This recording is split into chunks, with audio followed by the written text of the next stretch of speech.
Welcome back into the Dead Arm Sports Podcast. Josh and Jell back on our normal day, Tuesday recording. You're listening to us on Wednesday.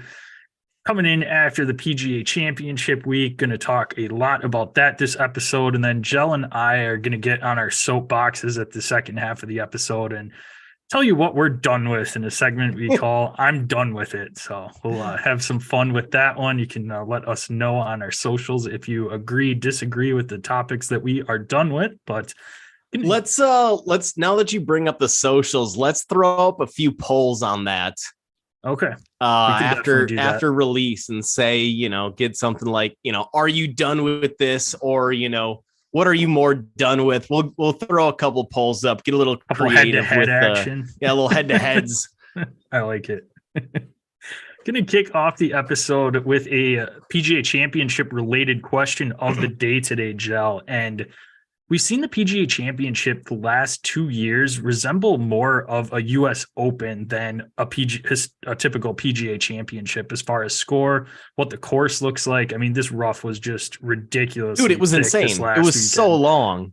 Like, and like right off. I mean, it's not like you have much leeway if you miss the fairway. Yeah. Like you're just doing whatever you can to try to get out of that long stuff.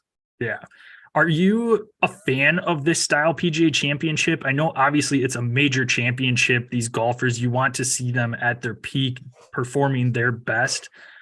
But sometimes it is hard just to watch guys struggling for par. Yes, you're like, oh, that's me out there. Totally me. And it kind of brings it down to, I don't know, where they're not like godly, I guess, as far as like golf goes. I mean, we'd still shoot just ridiculous there. But I was torn when I was thinking about that over the weekend watching this. If I like watching like a Masters style where you see guys hitting eagles in the final round and just kind of making a run up the scoreboard, where it was hard for some guys to even get kind of a momentum going in this. It was relatively low scoring again. I mean, 7 under was a winning score. We had 5 under last year at Southern Hills. Do you like when the PGA Championship resembles more of that US Open, or do you want to see something a little bit more high scoring, a little bit more action on the course? I like for this event, I like the low scores. I think we've got a really nice kind of mixture of it where, last year at St. Andrews, I mean, people are scoring well under par, and it was relatively wide open. The British Open often isn't extremely tough, depending on the course. I mean, there, once you get into those deep bunkers with the 4 foot, 6 foot high walls, that obviously presents a challenge, but some of those courses on the British Open are relatively wide open. We can see some really low scores. The Masters, I kind of think it's like kind of a nice medium-ish score where you're seeing a lot of times it's like a minus 15-ish type of score, and you're in the mix. Mid-teens. In the mid-teens, you're kind of in the mix. Where the PGA Championship, the US Open, it's obviously, as you noted, the winners, at least as of late, is not going to be minus 10 plus. It's usually a single digit under par. I like the mixture of it. It shows, there's a lot of golfers out there that when the going gets tough, they can fold.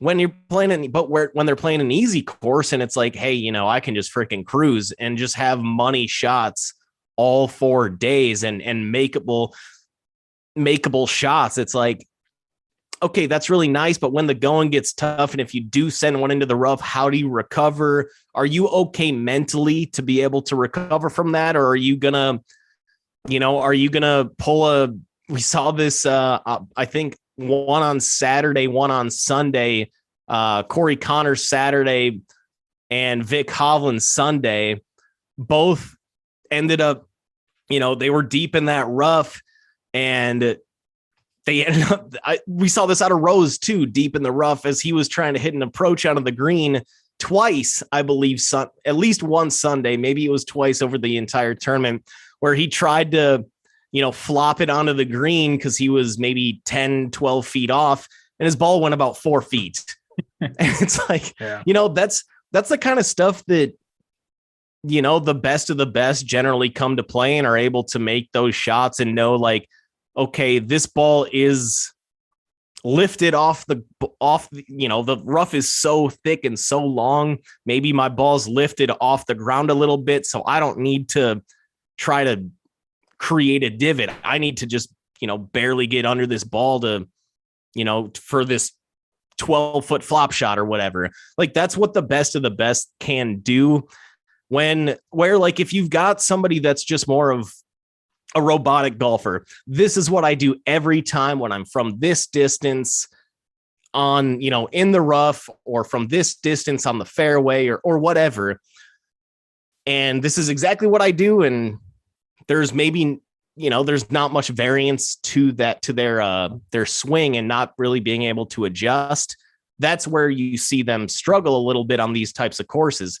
Now, what shocked me a little bit was Bryson's really nice 4 days here at the PGA Championship. Yeah. And we'll get more into that, because he had been known as kind of this analytical dude and have the same length clubs, which is rare on tour, and have the same swing. And the only difference in his swing would be, the loft of the club. But Bryson played really well. So maybe he's kind of adjusted his game a little bit. But overall, I think that I like this nice mix where you'll have the Masters where your winner or your contenders are in the mid-teens. You've got two really tough majors in the PGA Championship and the US Open. And you've got the British, which that's kind of a mixed bag. Sometimes you'll be playing on those courses where you got, 18-inch grass off to the deep sides. And then you've got, some other courses that are straight links play, and it's wide open. And it's, it's more of like we saw this last year where the ball as long as you hit the ball low and down the center, it might roll for another 80 yards. So there's different ways that these majors are set up. And I think I appreciate it. Yeah. No, I'm still to this day torn. I could lean either way with it. And I think I like seeing the PGA Championship more at courses that the weather more so plays a factor with making the course tougher. We had Phil Mickelson win at the Ocean course in Kiowa Island 2 years ago, where you've got winds coming off of the ocean there, which make that course tougher. Rough wasn't extremely thick there, anything like that. I mean, obviously, if you go off of the fairway a little bit, sandy and just kind of desolate and everything there. Kind of the same thing with Whistling Straits. You've got the tall grass there that it's known for, that they're not growing extra long or anything like that. It almost just seemed like someone was like, this course really isn't tough enough. I don't think, let's just let the rough grow out. That'll for sure bump the scores down, where, okay, that's fine, but that's what we're used to seeing with the US Open. So I don't want this to turn into just another US Open that's just played at different venues that are not typical US Open ones. So that's the only thing, I guess, with that. But it is nice seeing some of the lower scores. It was a lot more competitive of a weekend without guys really being able to make huge runs. So everyone was in the mix up until, Victor Hovland had some sand trouble on Sunday that I'm sure we'll talk about a little bit too. That one was just ridiculous, but we'll see. Hey, Sunny Snout. Sunny Snout. Nice. But I don't know. I was fine with it, but again, I don't know. I don't want it to turn into the US Open. If it's like every once in a while they do this, perfectly fine with that. But again, and I guess I'm totally in agreement there. I mean, if it is one of those, which the last 2 years it has been or I guess more strokes than -10 for the winner. I don't know. I guess it doesn't bother me. It makes Sunday, I think, a little more interesting. There's more golfers that can be in play, which is kind of nice. I mean, we saw Scotty Scheffler, who had a pretty rough Saturday, just had a money Sunday, and he was in contention. Place, so T2, that's what I do kind of like about it. But no, I just like that there's a good mixture, I think, throughout all the majors. Understandable. We can be found at Dead Arm Sports, Twitter, Instagram. Check us out on Facebook at Dead Arm Sports. Go to YouTube, type in Dead Arm Sports into that search bar, click the search button, subscribe, click the bell there. That way, when our live episodes drop, usually on Tuesday or Wednesday, but you subscribe, you will know and get a notification. We keep an eye on that chat box throughout the entire episode during our live shows. So that way, if you have any questions for us, we will be more than happy to answer them. You want us to elaborate a little bit more on a topic, we will go ahead and do that. We can be found on our socials at Dead Arm Sports. Gel can be found at Das Gel. That's at DASJEL. I can be found at Das JPEG. That's at DASJPEC. Give us a follow on all three of those. Subscribe to the podcast on your favorite listening platform. If you write us a written review, make sure you send us a screenshot of your written review, and we will swag you up with some Dead Arm Sports goodies. Going to get right back into that PGA Championship here with Brooks Koepka coming away with the victory.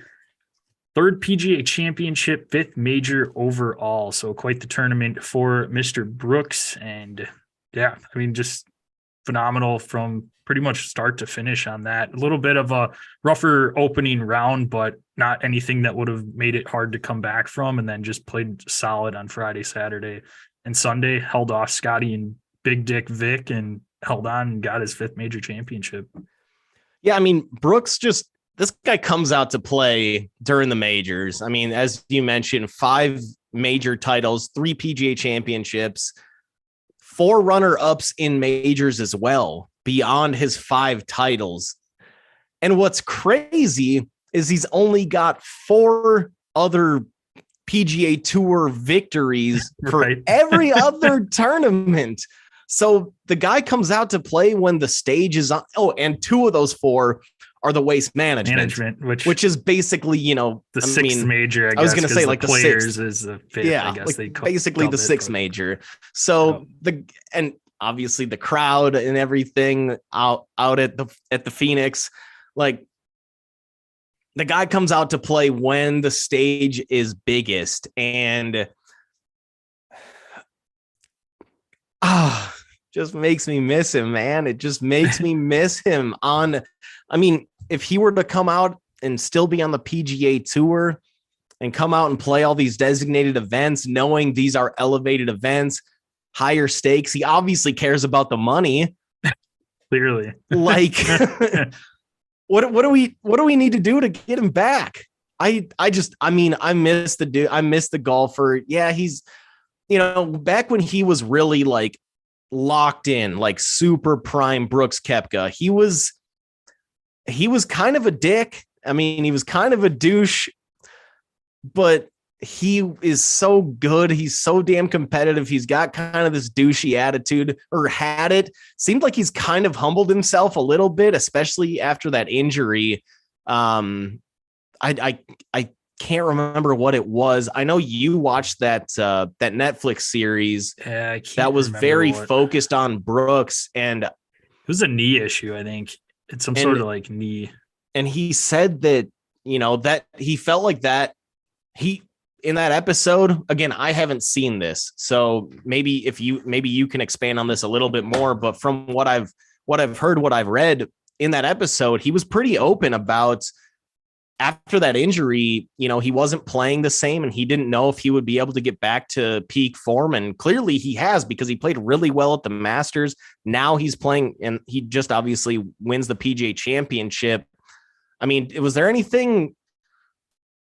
sort of like revelation that you can recall from that episode that really like kind of stood out? Because the fact that he kind of lost confidence in himself because of that injury, I feel like it almost made him more likable and more relatable. And now I just want him back, man, especially with the way he's playing and genuinely dominating. Yeah, it's been a couple months since I've watched it, and that episode honestly was a little interesting. But I know I believe it was a knee injury, and he said he wasn't healthy for a lot of the last couple of years. It just didn't feel right. It kind of affected his swing a little bit. So I think now that he's fully healthy, honestly, I think the live with him just not having to play as much as he did when he was on the PGA Tour is probably attributed to some of that health, or not playing as much golf. And that probably has helped him recover pretty quickly with that. So I think that just kind of all has come together. I mean, obviously he's one of the best golfers in the world, and not especially in major championships. He's somebody you can never count out at all. And we saw that this weekend. I want to know too, your take on this. with him winning the PGA championship, the PGA is associated and kind of puts on the Ryder Cup, sets up the course when it's in the United States. It's over in Europe this year. I don't know how they keep out some of these live guys that they've said that they're not going to let play. I mean, you have the PGA champion that just won this year, and you're going to be like, nah, can't play. I mean, right now he's qualified for points, but that's also due to how they've done in major championships. They're not getting points for these live events. So you might see some guys sneak up and jump him on the list. But I mean, but he had a really nice Masters. He's going to qualify. Yeah. And nice Masters. Obviously, US Open, he's won before. He won at Erin Hills a few years ago here in Wisconsin. So that's another one that's going to be at Los Angeles Country Club. Hasn't played there. And man, I don't think there's been a PGA tournament there in quite some time. So I don't know that these guys are very familiar outside of practice rounds and everything. But again, you can't count him out. So the World Golf, this is based, Ryder Cup is based on the World Golf rankings, correct? Is that? Yeah, it's like points accumulated throughout the season. But again, most guys on the PGA Tour are getting points for their finishes. But are they only counting PGA events for that? And majors, yeah. Or PGA events and majors? They count European Tour, so that counts as well. But the Live doesn't have any points associated with this. When they go out and play on the Live Tour, they're not getting any points towards. Wow. So that'd be insane if he's eligible to even be on the team. I mean, I get why he would be. He's number 2 on the list right now. That's freaking awesome. I mean, how do you leave this guy out? I think at this point, if you're the PGA Tour, you gotta want him back, right? Like, and curry favor at this point. Like, if it's Zach Johnson is the U.S. captain this year, don't you? I feel like there might be pressure from the PGA Tour to say, "Hey, Zach, can you do us a solid? Get Brooks back here, like, and we'll up the ante a little bit and give him, maybe." Whatever the remaining money is on his contract that he's got with Liv, maybe we split the money 60-40 and we'll pay him off basically. And because he's obviously having a good time playing in the US. I mean, it might be nice to be on that Live Tour because you're not playing every day, or 4 days every week and everything. But God, I feel like some of these live golfers, and I don't know this for a fact, so don't take this as obviously as a word that I'm hearing straight from the horse's mouth. But don't you think that some of these live guys are like, God damn it, I miss being like this famous motherfucker and like, getting cheered everywhere I go, no matter where it is in the world on the PGA Tour. I mean, how many fans are out there in Orlando at this Orlando Muni watching these live guys play on a $35 course that they were playing at a few weeks back? It can't be many. So I don't know. I feel like some of these, like Brooks, the guy's made enough money, man, in this world. I feel like maybe he's one of those guys you can kind of reel back in, throw out the line and, hey, buddy, we want you back. We'll get you out of that live contract and you can come on back. And if you want, just play in the designated events where you've got a chance to make a lot of money. That designated events, that whole concept is in play now because Live basically forced the PGA's hand and said, hey, What do we need to do to compete with them to keep our stars here? Let's make these designated events worth more money. They created that bonus system. I think Brooks Koepka would end up pretty high on that, within that PMI or whatever it's called, whatever that bonus system is. That's probably not PMI. I know you just recently bought a house. That's a different acronym. Private mortgage insurance, I believe. Yeah. Different, whatever the acronym is, BIP or whatever. I think it's PIP, isn't it? PIP. PIP. Hold it down. Point is, I think put him on the Ryder Cup team. If you're the PGA, push Zach Johnson to put him on the Ryder Cup team. Offer that guy $100 million to come back. Screw Liv. Come on back. And then maybe he's gonna be, maybe then the following year he ends up playing in the match on TNT, TBS, hashtag not a sponsor, like, guy coming back from Live, big story. I'm just, I'm spitting out loud because I want him back, man. I want him back because he's a fun ass player to watch, both at the Masters and this tournament. I'm never turning on Live, man. I don't know where to even find the CW. And even if I did, it's like, whatever. It's like watching the USFL or the XFL. It's kind of like, it's the lower tier. I'm here to watch amazing players that I know, courses that I know. That's why I watch golf. I don't watch it for, to watch the B League.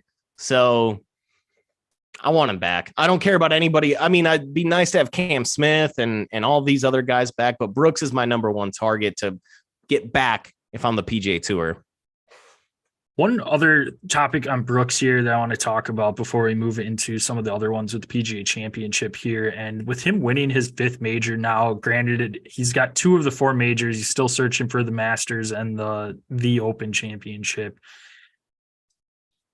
He's outdone Rory now. Rory's got 4 majors. Brooks has 5. That's because Rory's dead. Rory's done. Get him out of here. Why'd you even bring him behind up? Phil. Tiger was before you pretty much. I mean, that was early on probably in your golf days. It was early on in mine, and I'm older than you, so I know that. Is Brooks the best golfer we've seen in our generation? Well, I mean, I saw some of Tiger, but he won his first major, I think, in 97, right? Yeah. I was 4, so I didn't really. So I'm saying like the bulk of Tiger's like really good prime was the early 2000s, which was probably before you were turning it on. I mean, yes, you've seen Tiger late 2000s, but I mean, the run of his major championships, a lot of it was early to mid 2000s. He's been the most dominant player in majors, at least, I guess, since I really got locked in. I kind of feel like I almost need to give the nod to Rory just because he's done it for longer. The guy that hasn't won a major in like 10 years. But that's the thing is, it's like, but when's the last time he won a major? And he's been searching for that Masters win. That's his last major he needs to win. And I don't think he's won. Yeah. So he hasn't won a major in a decade. Brooks has. I mean, I think there's guys coming up that could surpass him. I think Scotty is just on an absolute tear. Yeah. And if he doesn't win, Scotty, he's still top 5. Have a definite chance, but Brooks, I think, has to be it with 5 majors. And that's since, I think, 2018, so 2017. I'm 29. How far back are we talking? I mean, since you started watching golf.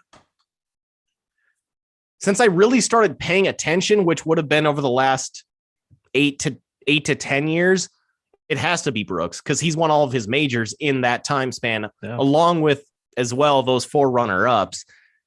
Maybe he is the most dominant, which it's weird to think about, but because he doesn't show up for the your right. John Deere Classic. Hey now. I'm stating facts here. I'm no shot at the John Deere Classic. I'm just stating facts. Not a sponsor, and won't be now that you I don't think we're gonna earn that sponsorship. But he's over the last decade, I'd say the best big tournament player that's out there. Now we can obviously go back. If we want to go back 20 years, then you bring Tiger into the mix. Oh, for sure. It's over. Yeah. But I'd say over the last decade, can you even make an argument for a second player?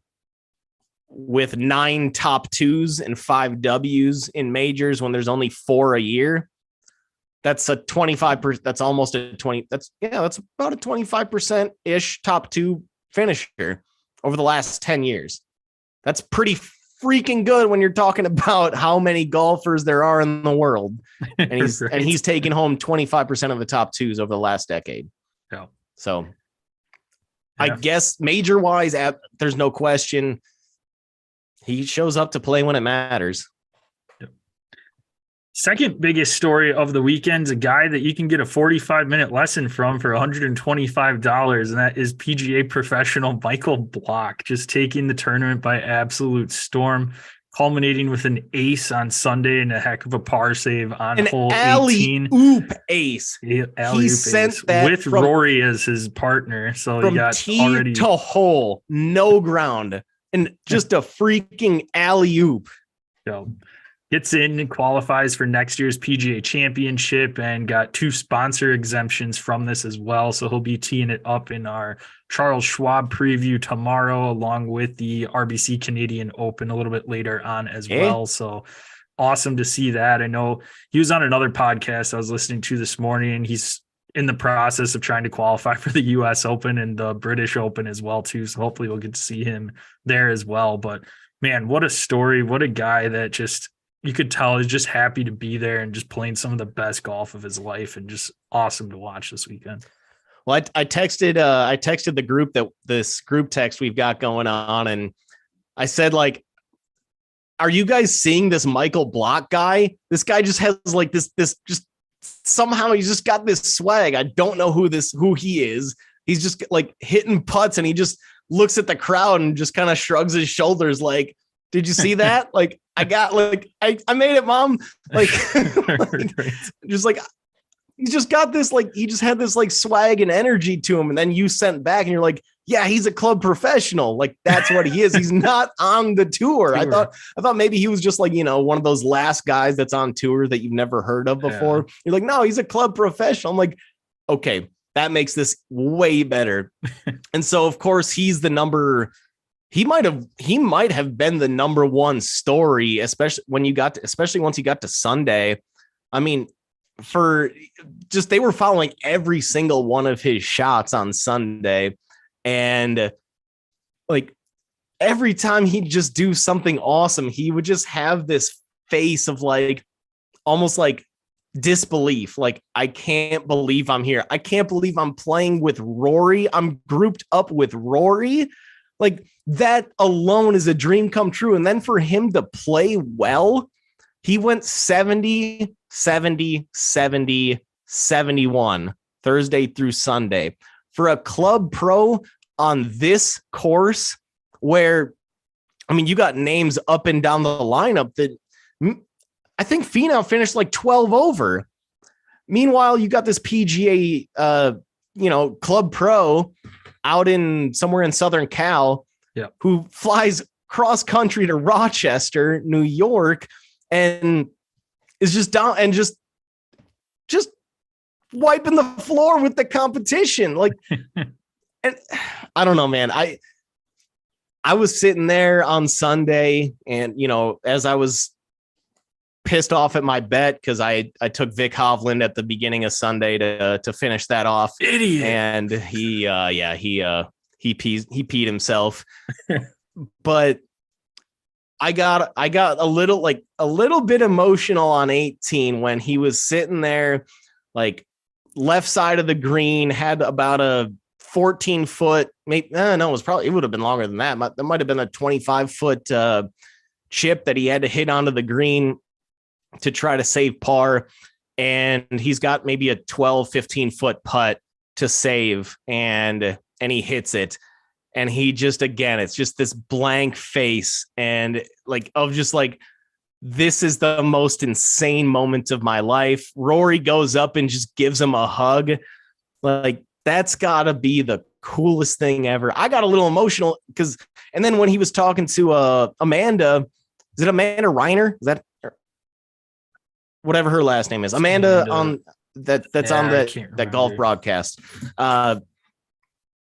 When he was in that interview with her, I got a little emotional again when he was saying, like, she was getting texts from his brother and his dad saying, like, this is the best moment of their lives. And that's when he got emotional, like, because he also said that was the best moment of his life. So for that to also be the best moment of their lives, that's like the coolest thing ever. So I don't know. You can't have enough feel good stories like that. No, not at all. And it'll be cool to see if he can replicate some of the magic in some of these tournaments coming up. I mean, made just under 300 grand from this tournament. So that's quite a few 45-minute lessons right there. I was going to say that's not too bad. No, I heard he did raise his rate. Is that 125? I don't know. I haven't checked the website since Sunday, so I heard that on my way back from the office today that he boosted it up a little bit. But hell, why not, man? He's clearly knows what he's talking about. Plus, I might pay that to go spend 45 minutes with just to hang out with them. I don't even know if I need a golf lesson. Right. That's what he said. He's like, I'm probably going to get a few that just want to come and chit chat for a bit for the next few lessons and not actually need help at all with their swing. So.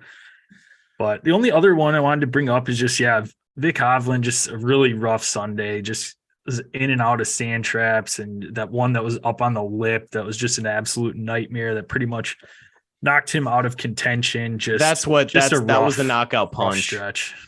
He started off the day pretty good. I mean, he finished 2 under. So, and Brooks only finished 3 under on the day, but that hole that you're talking about, which I believe was on 16, yep. And he doubled that, and it's like, it's over. It's done. Like outside of that, if he would have parred that hole, finishes -4, you're talking about him being at 9 under with Koepka, the way that they finished out. So that was the dagger. I think the guy's next, though. I'm not saying the next tournament, but he's there. Sure. Like, he's been playing really well in these big tournaments, and it's just being able to hit tough shots, which he's able to do. And it's just about avoiding those really shitty situations, which sometimes those are the backbreakers, which clearly it was in this tournament. Last guy I want to touch on, Scotty Scheffler. I briefly mentioned him finishing 5 under on Sunday. 7 under for the tournament, starts out Sunday at 2 under, and it's like, dude, this like no shot. But for him to play really well and finish in that top 3 with a T2 finish, incredible. I mean, it's just like that guy. Yeah, he had a pretty rough Saturday, but to come back and play really well Sunday and make a pretty decent, nice little check going into the bank account. Not too bad, but it's like this guy and Rahm, it's those two guys 1-2. Rahm had a pretty rough week, but it's Scotty. It's still John Rahm 1-2 in the world. And if you want to put Brooks there at 3, I'm fine with that.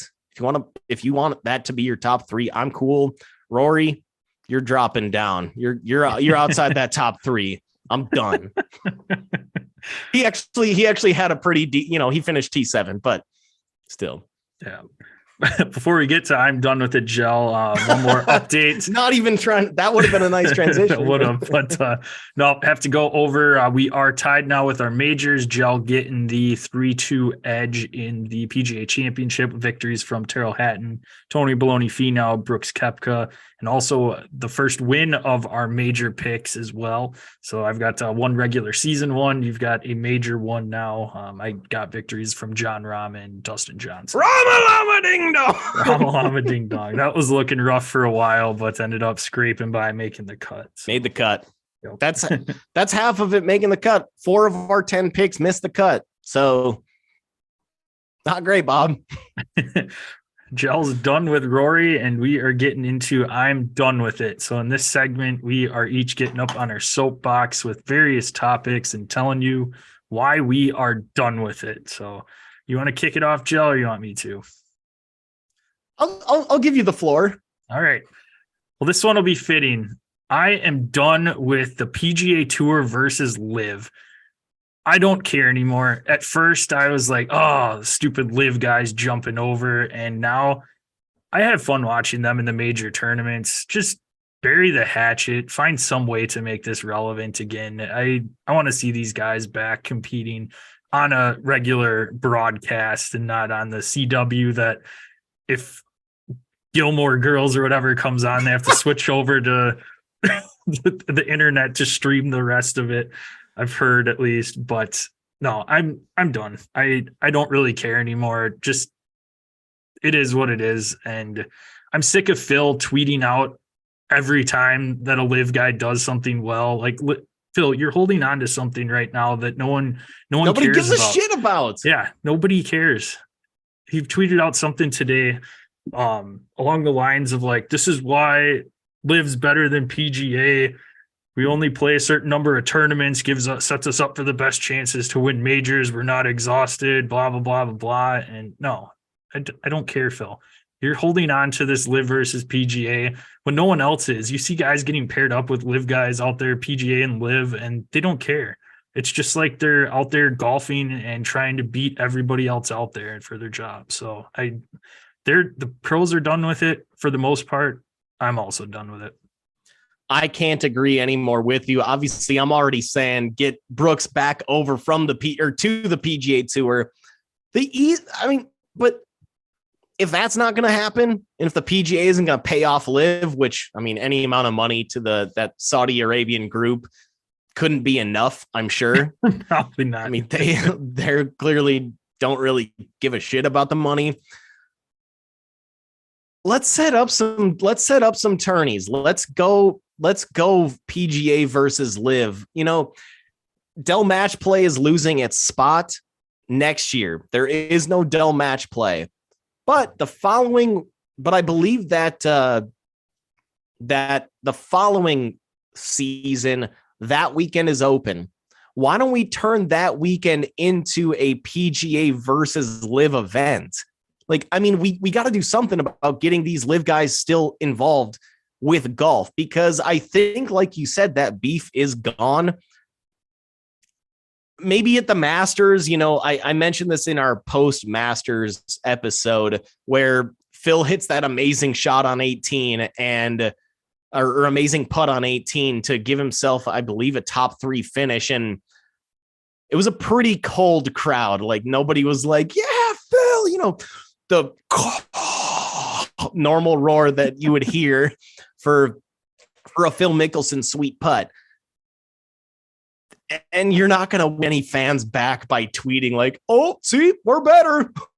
Like, I mean, you can tell everybody on the PGA Tour, maybe, and this is the live guys basically being like, you know, it almost feels like they're like the middle child where I think you are too, where they're like, hey mom, hey dad, did you see what we did over there? Like, they're like, we don't really care. Like, you're the middle child. We're focused on the oldest and the youngest. Like, we're focused on the PGA Tour. You can tell me all the accomplishments that you had, but whatever.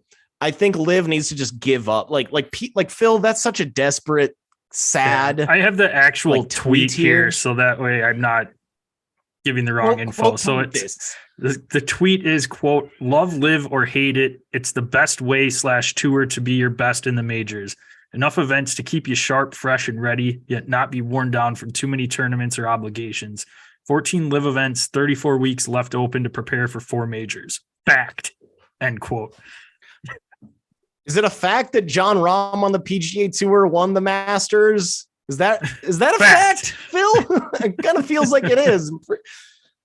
Like, whatever, Phil. Like, Brooks is one of the best golfers in the world. I'm not seeing Taylor Gooch at the top of the leaderboard here, so check yourself a little bit on that. I mean, Brooks is showing up we just got off our soapbox about him, where he's showing up for all of these major events, regardless of what tour he plays for. So, and by the way, Phil, you've won yourself a pretty penny on the PGA Tour and won plenty of majors. So whatever. I mean, if you're going to just be a marketer for him, go ahead, but I don't think you're going to win over PGA Tour fans. Say, oh, all right, I guess that tweet is going to make me watch the live golf. What is super? What do we think it was? The Super Golf League. Moving on to my first proclamation here. Kyle Pitts will finally break out in fantasy this season. I'm done with it. Yes. Kyle Pitts, get out of here. Get off my lawn. Like, you are not doing shit. You are not. Now, you might be a good skilled tight end, But holy shit, the hype on this guy coming out of Florida, thinking, hey, we'll finally have a breakout tight end his rookie year. His numbers were dog shit. Okay, hey, tight end going into his second year. This guy's going to be great. Just poops himself. Again, not doing shit. And this year, it's now, okay, guy's in his third year. He's got to break out at some point, right? I mean, he was a really high-end draft pick. No. Desmond Ridder. Yeah. Desmond Ridder. Now you add in Drake London, like Bijan Robinson's going to be getting a lot of more red zone work too. Kyle Pitts, any of you Kyle Pitts lovers, you can get out of here. No chance. Ain't going to happen. Not sure it's ever going to happen. Wait until you see it. To all you fantasy managers, if you take him as a top 5 tight end, that shit's on you. I can't agree more with it. And I'm so glad I dodged that bullet in our dynasty draft. I was sitting there with the second pick and somehow fell to me Najee Harris or Kyle Pitts. And I was so back and forth with the hype and ended up going Najee Harris. And there isn't a day that goes by that I'm not thankful that I went that route, because Kyle Pitts, yes, I think he set the record for receiving yards for tight ends that first season, but he didn't have hardly any touchdowns. I think he had 1 touchdown, so just not allergic to the end zone for paint. fantasy. Yeah, and again, Desmond Ridder, that's enough right there. And yes, maybe they get in another rookie quarterback next year. Maybe they're in the Caleb Williams Derby or Drake May, but that's not going to do anything for me. He's going to be right at the end of his contract, and then what does Atlanta do there? I mean, you haven't seen anything from him. You can't justify picking up a huge 5th-year option or giving him a long-term big contract. So I'm done. If a tight end OJ Howard 2.0, yeah. OJ Howard 2.0 here, where we fell for him thinking, hey, he's coming out of Alabama. He was a nice player there. He's got all the tools. Where has he ever been good in the NFL? He's designated. He's been cut like twice. I think he's like a 3rd tight end for the Texans or something now. Like, out of here. I'm not saying Pitts is going to be that bad, but dude, if you draft Kyle Pitts, you're just dig your own grave right now. Get ahead of it, because it takes a long time to dig a hole. Like, get out of here. My next topic. I am done with any irrelevant Aaron Rodgers and Tom Brady news. I do not give a shit. We are getting tweets sent out today. Oh, Aaron Rodgers is sitting out on the side of OTAs. And then someone tweets out, I think it was Rappaport, yeah, he's got a strained calf or just has a little bit of a calf injury. And then it's like, well, relax. It's just OTAs. He's going to be sitting out if he has anything. They're not going to push him. I don't care. I don't need to know when these guys fart. It just doesn't it doesn't matter to me. I mean, Jets fans probably want to know that, but Jets fans might, but for the general public, I don't care anymore. If it's something relevant, big news, then let us know about it. Otherwise, I don't need to know all of this tiny info. It's like a paparazzi following around a huge celebrity that's just trying to get us any sort of information they can about anything. And I'm just done with it. I don't care anymore.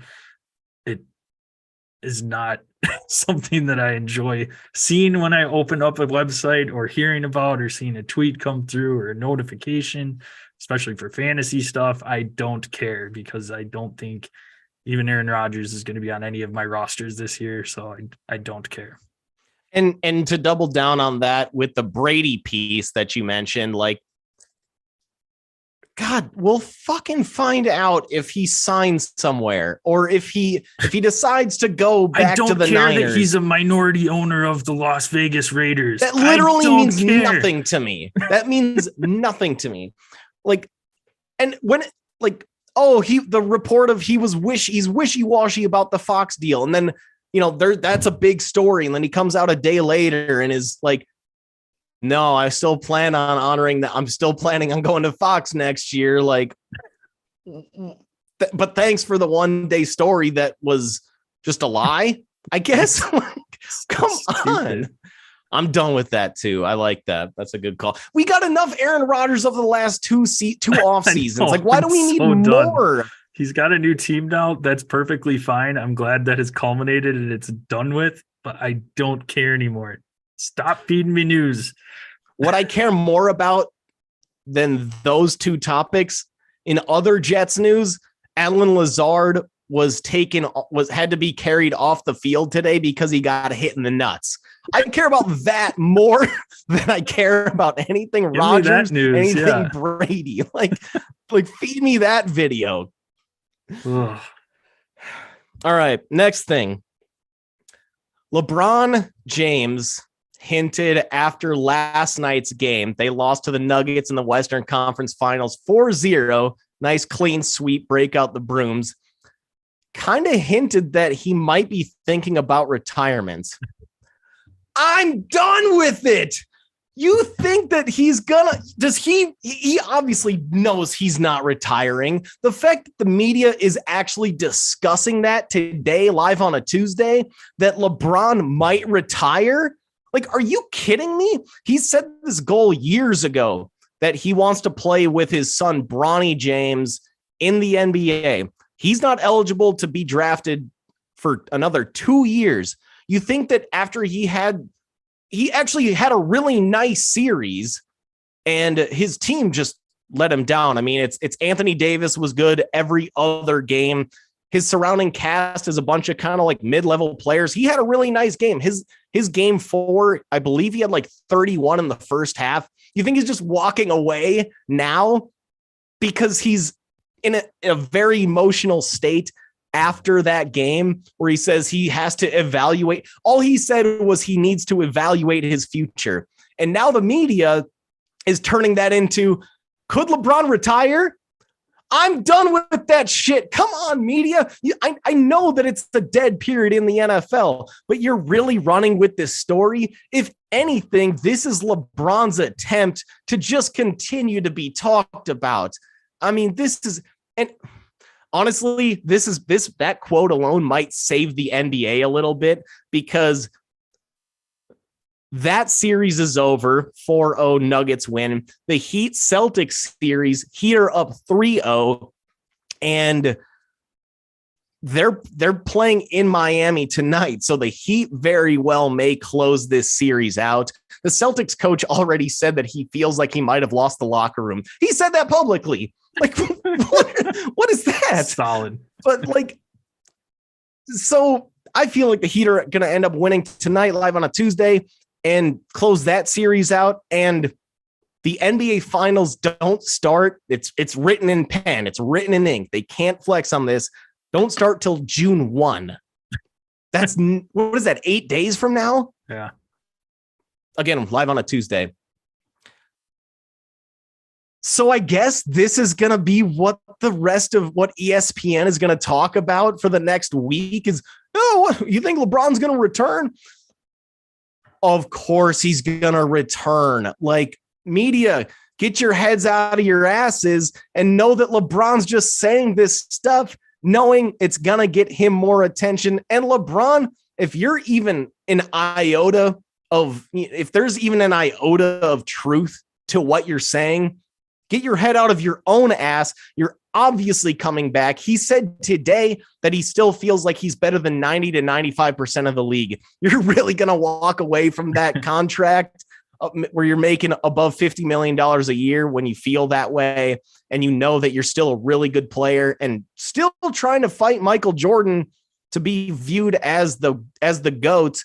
You're obviously not going anywhere. Media, get your shit together. He's obviously not going anywhere. I'm done with it.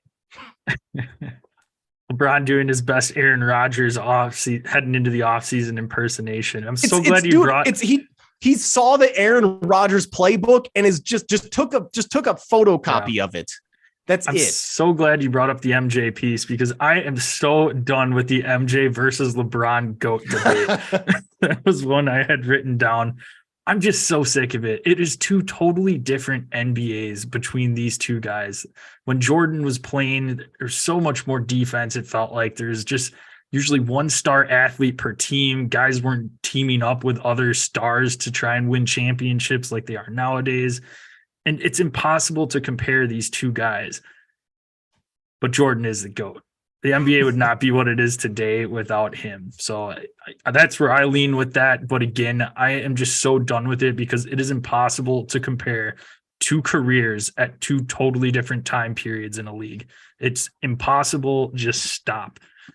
See, I've got a little wicked theory here for you on the MJ is the GOAT thing. And it also corresponds with the Dallas Cowboys as to why they're America's team. So really back in the late 90s, that's when the internet age kind of started to pop. And that's when everything, information, news, video, sports became more national versus you just being stuck with your regional team. Now the invention of cable, the invention of the internet, everything became a lot more national, a lot more global, and less just regional. You know, you pop open the paper, you read your team, you read the box score in the newspaper. That's how fantasy baseball used to be done. People would manually write down all their shit for fantasy baseball and turn it into their commissioner. Like, that's, God, what a hard life. We've got it so easy now. But I'm not commissioned that league.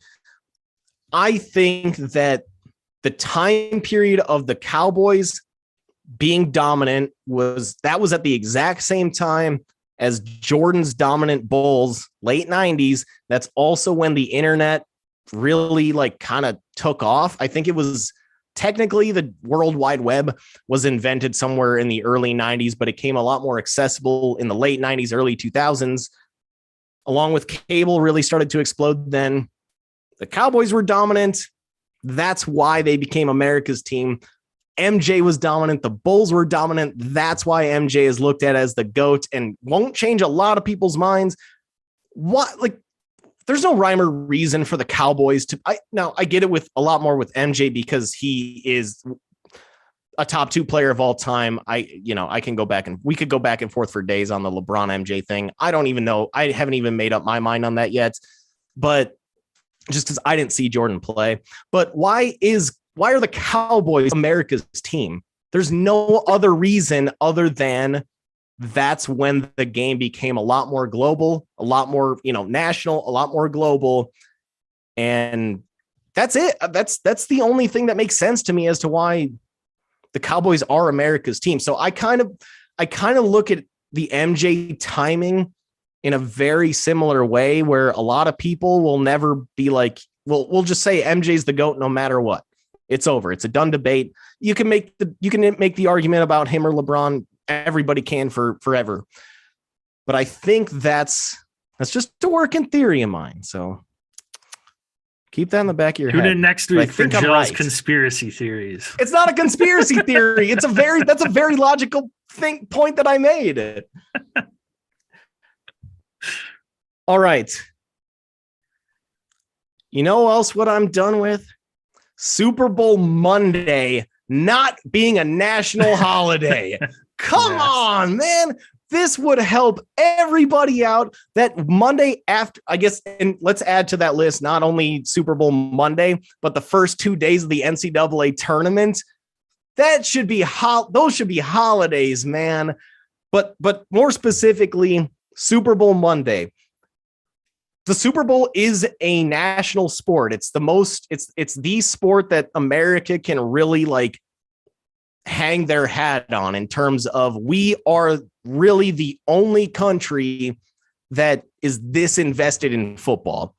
It's not like baseball where it's very international. It's not like soccer, which is obviously more international.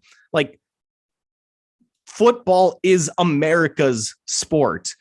Why are we not given that Monday off so that we can celebrate, so that we can do America on Sunday? You see how every July 4th, everybody gets patriotic. We're giving July 4th off. What's more American than football? Why aren't we giving that Super Bowl Monday off? And if anything, at least push it back a week so you got it on President's Day so that at least anybody that works under that federal schedule is automatically given off. So, but we gotta do something to get Super Bowl Monday as a federal holiday. Or just move the game to Saturday. Or that. Either or. But the day after, either way, the day after. On Monday. Yeah. The day after. Come on now. I'm all with you on that one. You know what I am done with, Joe? Don't invite me to your damn fantasy football leagues that include kickers and team defense. I am done with that shit. Oh, yes. I am so done with random points that you get from a kicker on stalled offensive drives that are extremely unpredictable, and team defenses that randomly will score touchdowns on plays that are just absolute bogus. I'm talking to you, Mark Sanchez butt fumble. I'm just done with it. I'm not playing in any more of those leagues. If you can't add a flex position and take those away, I'm not involved in your league. I am DUN done. Done and dunner. I was the commish of a league last year, and I tried to push I was like, okay, I'm trying to push basically everybody into this format of no kicker, no defense. And I had some people playing that said they won't play unless there is a kicker and a defense. And I'm like, what's happening here? Like, do you understand like how random those points are? And he's like, well, defense matters and kickers matter. That's, you know, they matter in regular football. Why shouldn't they in fantasy? It's like, dude, it's the most random two positions on your roster. What are we? The offensive line matters. Are we going to start giving fantasy points for pancakes? Like what? Well, this is the same guy that also said, let's get a head coach in there. And I'm like, how can you even, what kind of fantasy points are you giving for a head coach? Like win margin? That's amazing. Like one challenges. I don't, that guy's a total wild card, but there were enough people where I took it to a vote. It was a 10 or 12 team league, and there was enough people that wanted defense and kicker. I was really surprised that I ended up not going, you know, it didn't end up going the way that I wanted. But I will say most of the more like experienced players that take fantasy a little more serious and actually like, you know, look at fantasy stuff, those were the ones that that wanted to get rid of defense and kickers. So some people wanted defense but no kicker. Some people the other way around. It's just like just get rid of it. It's useless. All right, my final one, and this is a non-sports related one. So if I'm on Instagram Reels, hashtag not a sponsor, Facebook Reels, hashtag not a sponsor, TikTok, whatever, I mostly get fed cooking videos, golfing tips or golfing videos, and butts, basically dancing butts. And but what I'm done with on these sites for especially on these cooking videos is three different things. When people are making sandwiches and they just squeeze the shit out of the top of the bread so all the like sauce and ingredients comes out. Like, what makes that appetizing at all? Like, I struggle on a daily basis not spilling food on my shirt in every single meal. I don't want a sloppy sandwich. I want something that's easy to eat. The second thing, if I go into the comments, like if you ever watch any of these cooking videos where they're cooking beef, if you look at those comments, the top like 40 comments are going to be, ew, that steak is still bloody. It's like, dude, that's fucking medium rare. Or like, oh, that burger is pink. Like, I can't eat that. Like, it's unbelievable. I'm done with that. And lastly, people complaining for no real good reason, just complaining about the semantics of and saying that boneless wings aren't actually wings. They're technically chicken nuggets. The amount of people that comment saying that on like a B-Dubs commercial or something, or a B-Dubs ad, it's like, who gives a shit? Like, boneless wings are fucking delicious. Just go eat it. Would you feel better ordering if you said, hey, can I get the nuggies? Like, just call them freaking boneless wings. obviously everybody knows that birds' wings have bones. They're obviously not just flopping around cartilage and being able to, I mean, I guess chickens can't really fly, but you know that chickens' wings aren't just cartilage or just fatty flops. Like, they're obviously not wings, but just who cares, man? Like, why do people complain about this shit? And then going back to the beef thing, like, nobody knows how people you just want brown beef, just hard brown black beef. Like, that's, I don't know, drives me crazy because I like my shit rare, medium rare on the rare side. So maybe that's why it's such a trigger for me when I see 40 people saying, "Oh, I see blood." It's like, that's not even blood, man. Like, you just want to be eating a brick on a bun? F out of here. I'm done with it. And we are done with this episode. We can be found at Dead Arm Sports, Twitter, Instagram. Check us out on Facebook at Dead Arm Sports. Go to YouTube, Dead Arm Sports, into that search bar. Subscribe, click the bell there. That way you know when our live episodes drop. We monitor the chat. You can ask us any questions there. Otherwise, hit us up on all of our socials at Dead Arm Sports, at DosGel, at DosJPEG. Subscribe and follow us on all of those. Subscribe, rate, and review the podcast on your favorite listening platform. Send us a screenshot of your written review. We'll get you some swag out in the mail for free. What are those platforms, Joe? Hit us up on Apple Podcasts, Spotify, iHeartRadio, and Google Pods. Make sure to subscribe to whatever listening platform you are choosing to listen to, or subscribe, rate, and review on all 4 platforms. That would be even better. Make sure to get that written review in. It really helps us with the algorithm that whatever your listening platform is, helps us with the rankings a little bit. And to help us out with those rankings a little bit more, tell your friends, tell your family, tell your coworkers, tell your enemies, yell at some bum on the street to listen to Dead Arm. Like, that probably won't work as well, but